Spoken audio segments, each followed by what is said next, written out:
فأنا ناصح لإخواني بالصدع بالحق تبيض وجوههم. السكوت في مسألة الحزبية يضرها، فاصدع بما تؤمر وأعرض عن المشركين. سلامي على دماج ورجالها والشيخ يحيى ودار العلم يا سعد بانيها. رب العالمين أشهد أن لا إله إلا الله وحده لا شريك له وأشهد أن محمدا عبده ورسوله. اللهم صل على محمد عبدك ورسولك وعلى آله وأصحابه أجمعين أما بعد. Pada pertemuan yang lalu ada ayat yang ingin ana nukilkan, tapi ada kesalahan sedikit di bagian belakangnya. Utlu ma uhiya ilaika minal kitab. Ana bacanya utlu ma uhiya ilaika mir rabbik. Yang betul adalah minal kitab. Utlu ma uhiya ilaika minal kitabi wa aqimis shalah. Bacalah apa yang diwahyukan kepadamu dari, yaitu berupa Al-Qur'an, dan tegakkanlah salat. Baik, kita kembali kepada pembahasan muqaddimah Imam Ibnu Katsir rahimahullahu taala, yang mana muqaddimah ini betul-betul berisi tentang prinsip-prinsip penafsiran yang benar. Baik, kita masuk di akhir-akhir pembahasan tentang, yaitu rujuk kepada pendapat para tabi'in. Wa qala Syu'bah ibnul Hajjaj wa ghairuh, Syu'bah ibnul Hajjaj Abu Bistam dan para ulama yang lain mengatakan aqwalut tabi'ina fil furu' laisat hujjah fa kaifa takunu hujjatan fit tafsir. Pendapat-pendapat para tabi'in di dalam perkara cabang, yaitu dalam masalah fikih atau dalam masalah adab-adab, itu bukan hujjah. Maka bagaimana dia menjadi hujjah dalam tafsir? Yakni annaha la takunu hujjatan ala ghairihim mimman khalafahum. Maksudnya adalah bahwasanya ucapan para tabi'in itu bukan hujjah, bukan argumentasi yang mewajibkan untuk diikuti oleh orang yang lain dari kalangan orang yang menyelisihi mereka. Wa hadza shahih, dan ini benar. Amma idza ajma'u 'ala syai', adapun jika para tabi'in telah bersepakat di dalam suatu perkara, fala yurtabu fi kaunihi hujjah, maka tidak diragukan dia itu adalah hujjah. Demikian pula kalau pendapatnya itu didukung oleh suatu dalil dengan dalil yang jelas, maka ini juga menjadi hujjah. Fa in ikhtalafu fala yakunu qawlu ba'dihim hujjatan ala ba'd.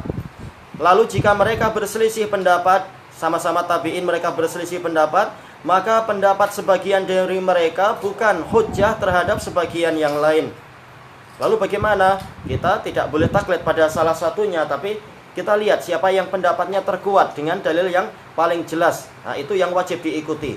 Bukan mengikuti pendapat pribadi orang tadi, tapi karena hujjah yang mereka tampilkan. Wala ala man ba'dahum. Demikian pula pendapat mereka tadi ketika mereka berselisih bukanlah menjadi hujjah yang wajib diikuti oleh orang yang setelah mereka.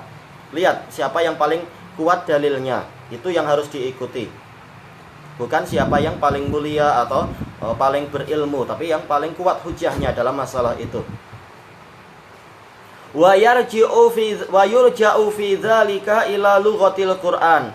Maka di dalam perselisihan tabi'in tadi, kita kembalikan kepada bahasa Al-Qur'an, mana yang lebih sesuai dengan kebiasaan Al-Qur'an dan istilah yang biasa dipakai oleh Al-Qur'an, maka pendapat si tabi'i inilah yang lebih kuat daripada pendapat yang satunya lagi. Awis sunnah, kita kembalikan kepada sunnah, siapa yang pendapatnya lebih sesuai dengan sabda Rasul sallallahu alaihi wasallam. Au umumi lughatil Arab, atau keumuman bahasa Arab, siapa yang lebih sesuai dengan kaidah bahasa Arab, dan siapa yang justru kalimatnya sudah tercampuri dengan bahasa lain. Maka jelas dalam masalah tafsir, yang pertama lebih kuat daripada yang kedua ketika ada perselisihan. Au aqwali sahabati fi dzalik, atau kita merujuk kepada pendapat para sahabat. Siapa dari pendapat tabi'in yang sesuai dengan pendapat para sahabat, maka dia yang lebih kuat. Tayyib. At-tafsiru bir-ra'i. Sekarang tafsir dengan rasional semata-mata dengan akal. Fa amma tafsirul Qur'ani bimujarradir ra'yi faharam. Adapun menafsirkan Al-Qur'an dengan semata-mata rasio, semata-mata dengan akal, maka ini haram. Lima rawahu Muhammad bin Jarir, berdasarkan apa yang diriwayatkan oleh Muhammad bin Jarir rahimahullah, haitsu qala, yang mana beliau berkata, haddatsana Muhammad bin Bashar qala haddatsana Yahya bin Sa'id qala haddatsana Sufyan qala haddatsani Abdul A'la wa huwa Ibnu Amir As-Sa'labi an Sa'id bin Jubair an Ibni Abbasin radhiyallahu anhuma anin Nabiyyi sallallahu alaihi wasallam qala man qala fil Qur'ani bi ra'yih au bima la ya'lam falyatabawwa maq'adahu minan nar. Barang siapa berbicara tentang Al-Qur'an dengan akalnya semata, dengan rasional dia semata, atau dengan perkara yang dia tidak tahu, sekedar menebak-nebak, maka hendaknya dia mempersiapkan tempat duduknya di dalam neraka. Baik, disebutkan dalam catatan kaki di sini, kesimpulannya adalah sanadnya dhaif. Kenapa? Karena Abdul A'la bin Amir As-Sa'labi dia dhaif. Baik. Kita lanjutkan. Wa hakadza akhrajahu Tirmidzi wan Nasa'i min turuq.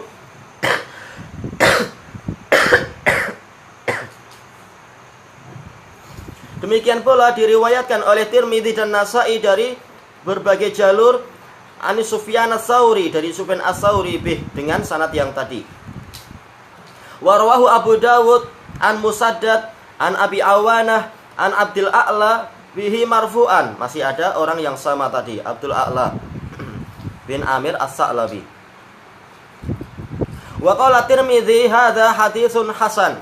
Tirmidzi mengatakan ini hadis yang baik. Tapi kita tahu bahwasanya apa tashihnya At-Tirmidzi ini ada tasahul, bermudah-mudah. Wa hakadza rawahu Ibnu Jarir aidan. Demikian pula diriwayatkan oleh Ibnu Jarir an Yahya bin Talhah al-Yarbu'i, dari Yahya bin Talhah al-Yarbu'i an Syarik an Abdul A'la bihi marfu'an. Masih ada orang itu juga. Walakin rawahu an Muhammad bin Humaid anil Hakam bin Busyair an Amr bin Qais al-Mula'i an Abdul A'la. Masih ada orang itu juga, di samping juga apa Muhammad bin Humaid kudzib, tertuduh dusta, syekh dari Ibnu Jarir. An Sa'id an Ibni Abbas fawaqqafah, yaitu mauquf.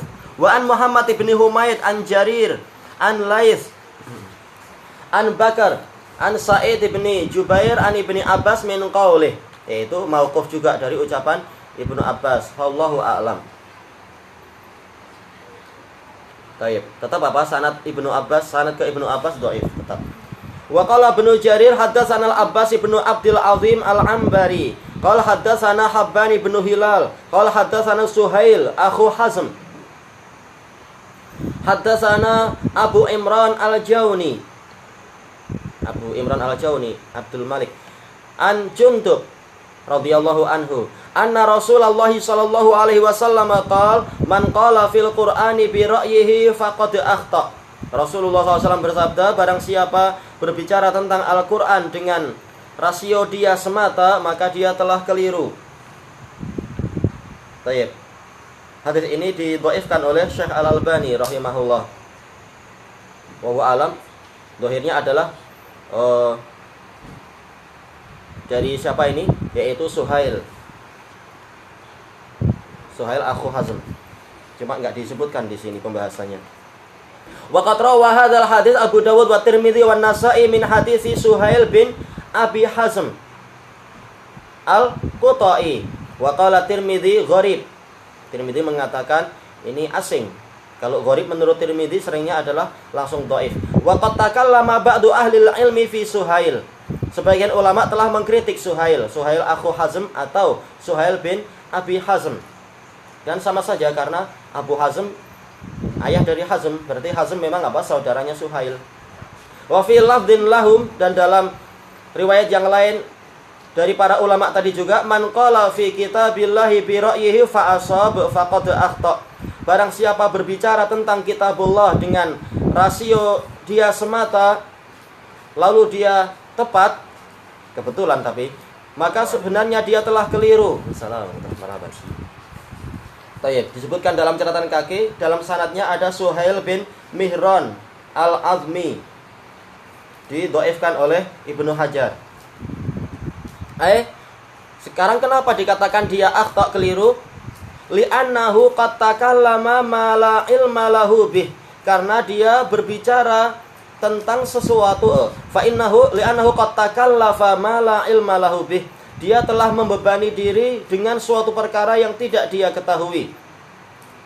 Wasalaka ghaira ma umira bih, dan dia menempuh sesuatu yang dia tidak diperintahkan untuk menempuh jalan tadi, sesuatu tadi. Falau annahu asabal makna fi nafsil amr lakana qad akhta. Kalaupun dia telah tepat secara makna dalam hakikatnya, maka tetap dia itu keliru. Kebetulan aja jalannya ujung-ujungnya ternyata sampai di situ, tapi tidak sengaja. Li'annahu lam ya'til amra min babih, karena dia tidak mendatangi urusan ini dari pintu yang sebenar. Kaman hakama bainan nasi ala jahal fahuwa finnar, sebagaimana orang yang menghukumi di antara manusia tapi di atas kebodohan, maka dia masuk ke dalam neraka. Wa in wafaqa hukma as-sawabi fi nafsil amr, walaupun dia sesuai dengan hukum yang tepat secara kenyataannya.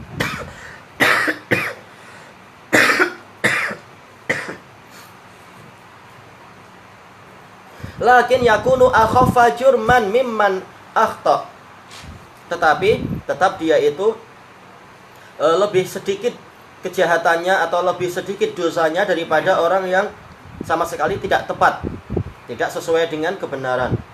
Wallahu a'lam. Wa hakadza samallahul qadzafata kadzibin, dan seperti itu pula Allah menamai qadzafah, jamak dari qadzif, orang-orang yang menuduh orang lain berzina. Kadzibin, Allah menamakan orang-orang tadi sebagai para pendusta. Wa idlam ya'tu bisyuhada'i fa ulaika 'indallahi humul kadzibun. Jika mereka tidak mendatangkan para saksi, maka mereka itu di sisi Allah adalah para pendusta. Walaupun boleh jadi yang mereka tuduhkan itu betul, cuma mereka tidak memiliki saksi-saksi, maka tetap Allah menamakan mereka secara syar'i adalah pendusta. Karena kalau memang pintu ini dibuka, maka akan sangat berbahaya. Yang penting sebenarnya tepat, walaupun tidak ada bukti, tidak ada hujjah, ini akan membuka pintu fitnah yang besar. Fal qadzif kadzib, orang yang menuduh, dia itu Allah namakan sebagai pendusta. Walau kana qad qadzafa man zana fi nafsil amr, walaupun dia telah menuduh orang yang berzina secara hakikatnya, memang orang itu berzina. Li'annahu akhbar bima la yahillu lahu al-ikhbaru bih, karena orang ini telah mengabarkan perkara yang dia tidak halal untuk mengabarkan itu. Kenapa? Allah mensyaratkan harus dengan 4 saksi. Kalau tidak cukup, maka tidak halal bagi dia untuk bicara, karena memang risikonya besar. Kehormatan seseorang akan runtuh dengan sebab tuduhan dia. Walau kana akhbara bima ya'lam, walaupun dia mengabarkan apa yang dia tahu. Dia tahu tetapi dia tidak punya bayyinah, maka ini dilarang. Li'annahu takallafa ma la ilma lahu bih, karena dia membebani diri dengan perkara yang dia tidak punya ilmu tentangnya. Allah tahu bahwasanya dia itu tahu, tapi bagaimana hakim? Bagaimana hakim akan percaya pada dia? Sementara masing-masing orang yang berselisih akan mengatakan, saya lebih tahu daripada orang itu. Hakim akan memutuskan gimana? Dia akan kesulitan.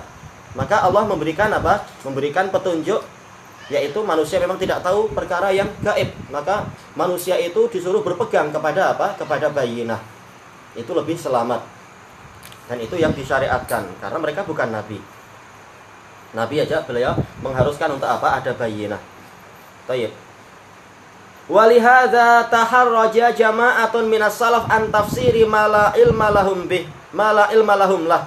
Oleh karena itulah maka sekelompok salaf merasa berat hati, taharraj, merasa berat hati atau taharraj artinya adalah ta'assam, yaitu merasa berdosa untuk menafsirkan sesuatu yang mereka tidak punya ilmu tentangnya. Bukan salaf tidak punya ilmu tentang tafsir, tapi boleh jadi untuk ayat-ayat tertentu mereka belum tahu ilmunya, maka mereka tawarruk, berhati-hati.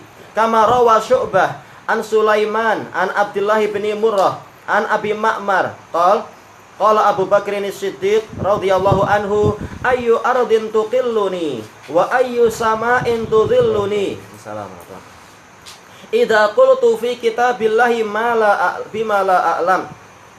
Bumi mana yang akan memikul saya dan langit mana yang akan menaungi saya jika saya berbicara tentang kitabullah dengan sesuatu yang saya tidak tahu. Ini menunjukkan apa? Kejujuran dan ketakwaan Abu Bakar As-Siddiq. Cuma apa? Disebutkan dalam catatan kaki di sini, diriwayatkan oleh At-Tabari dalam tafsir beliau. Masalahnya ada pada Abu Ma'mar. Dan Abu Ma'mar di sini adalah Abdullah ibnu Murrah dari Abu Bakar As-Siddiq, dan sanad ini mungqati. Ada sanad yang lain, ada jalur lain dulu dibahas oleh para ulama, cuma enggak disebutkan di sini ya.